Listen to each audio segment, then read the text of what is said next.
ভক্তদেরকে সঙ্গে নিয়ে নাম সংকীর্তনে মেতে আছে। কিসে মেতে আছে? কিসে? নাম সংকীর্তনে। আজকে আমরা কিসে মেতেছি? এইখানে কিন্তু একটা খুব বড় গন্ডগোল আছে।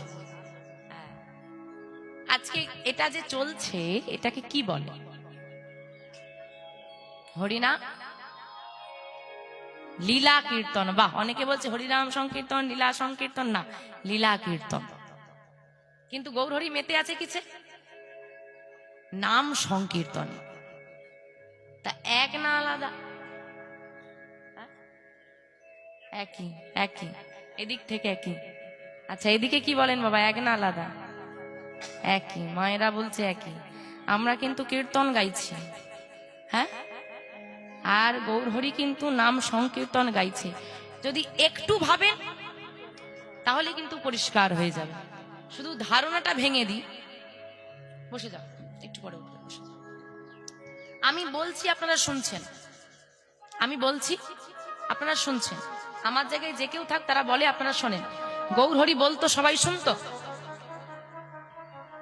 গৌরহরি বলতো সবাই শুনতো? কি হতো? সবাই মিলে গাইতো। তাহলে ব্যাপারটা এক হলো না আলাদা হলো? তাহলে নাম সংকীর্তন আর কীর্তন এক হলো না আলাদা হলো? সম্পূর্ণ আলাদা।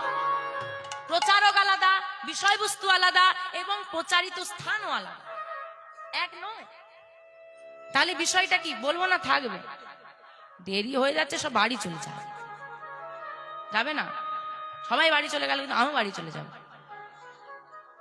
শোনো, কীর্তনটা কাকে বলে আগে একটু বলে দিই, যেটা আজকে চলছে।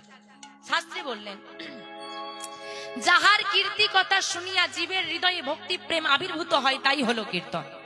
যাহার কীর্তি কথা শুনিয়া জীবের হৃদয়ে ভক্তি প্রেম আবির্ভূত হয় তিনি হলেন, সেটা হলো কীর্তন।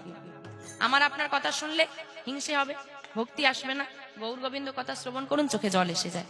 আমরা কীর্তি কথা মানে সহজ ভাষা যদি আমি বলতে চাই, মানে তার কার্যকলাপ, ভগবান কি করেছিলেন সেটাই বর্ণনা করা হচ্ছে, এবং মাঝে মাঝে মহাজনী পদ গাওয়া হচ্ছে। এটা হচ্ছে কীর্তন।